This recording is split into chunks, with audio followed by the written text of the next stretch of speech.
ಅನ್ವೇಷ ಸೇರಿ 16 ಉಪಗ್ರಹಗಳು ನಭಕ್ಕೆ. ಡಿಆರ್ಡಿಒ ನಿರ್ಮಿಸಿರುವಂತಹ ಅನ್ವೇಷ ಉಪಗ್ರಹಗಳನ್ನ ನಭಕ್ಕೆ ಹೊತ್ತೊಯ್ದದ್ದು PSLV C-62 rocket. Satish Dhawan ಬಾಹ್ಯಾಕಾಶ ಕೇಂದ್ರದಿಂದ ಉಡಾವಣೆಯಾಗಿದೆ. ಆಂಧ್ರಪ್ರದೇಶದ ಶ್ರೀಹರಿಕೋಟಾದಲ್ಲಿರುವಂತಹ ಕೇಂದ್ರದಿಂದ ಅನ್ವೇಷ ಸೇರಿದಂತೆ 16 ಉಪಗ್ರಹಗಳ ಉಡಾವಣೆ. ಇದು ಭೂವೀಕ್ಷಣಾ ಉಪಗ್ರಹ. ಅನ್ವೇಷ ಹೆಸರಿನ ಉಪಗ್ರಹ EOSN ಹಾಗೂ ವಿವಿಧ ದೇಶಗಳಿಗೆ ಸೇರಿದಂತಹ 15 ಉಪಗ್ರಹಗಳನ್ನು ಉಡಾಯಿಸಲಾಗಿದೆ. ನ್ಯೂ ಸ್ಪೇಸ್ ಇಂಡಿಯಾ ಲಿಮಿಟೆಡ್ ನೇತೃತ್ವದಿಂದ ಈ ಉಪಗ್ರಹಗಳ ಉಡಾವಣೆಯಾಗಿರೋದು. ಇಸ್ರೋದ ವಾಣಿಜ್ಯ ವಿಭಾಗ ಇದು. Commercial department, new space India limited. ಬೇರೆ ದೇಶದ ಉಪಗ್ರಹಗಳನ್ನು ಕೂಡ ಉಡಾವಣೆ ಮಾಡಲಾಗುತ್ತೆ. ಡಿಆರ್ಡಿಒ ನಿರ್ಮಿಸಿರುವಂತಹ ಅನ್ವೇಷ ಹೆಸರಿನ ಭೂವೀಕ್ಷಣಾ ಉಪಗ್ರಹ, ಅದರ ಜೊತೆಗೆ ಇನ್ನೂ 15 ಉಪಗ್ರಹಗಳ ಉಡಾವಣೆ. ಈ ವರ್ಷದಲ್ಲಿ ಇಸ್ರೋದಿಂದ ಉಡಾವಣೆಯಾಗ್ತಾ ಇರುವಂತಹ ಮೊದಲ ಉಪಗ್ರಹ ಇದು ಅನ್ವೇಷ.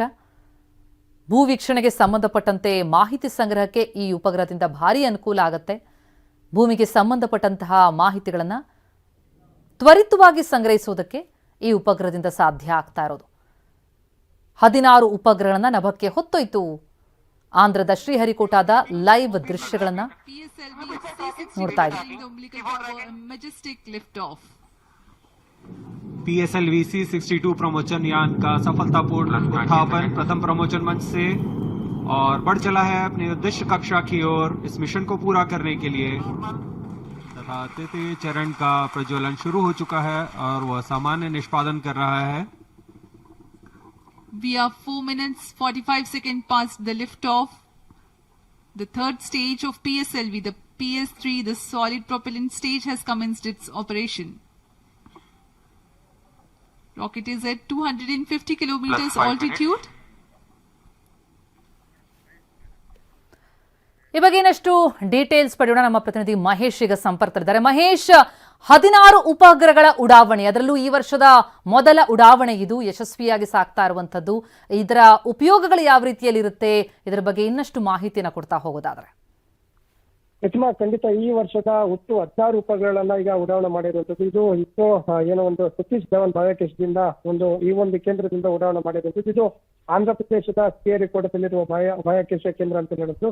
ಪ್ರಮುಖವಾಗಿ ವಿವಿಧ ದೇಶಗಳಿಗೆ ಸೇರಿದ 15 ಉಪಗ್ರಹಗಳನ್ನ ಉಡಾಯಿಸಲಾಗಿರುವಂತದ್ದು ಕೂಡ ಗೊತ್ತಾಗ್ತಾ ಇರುವಂತದ್ದು. ಇದು ನ್ಯೂ ಸ್ಪೇಸ್ ಇಂಡಿಯಾ ಲಿಮಿಟೆಡ್ ನೇತೃತ್ವದಲ್ಲಿ ತಯಾರಿಸಲಾಗಿರುವಂತದ್ದು. ಇಸ್ರೋದ ವಾಣಿಜ್ಯ ವಿಭಾಗದ ನ್ಯೂ ಸ್ಪೇಸ್ ಇಂಡಿಯಾ ಲಿಮಿಟೆಡ್ ಇಂದ ತಯಾರಿಸಲಾಗಿದೆ.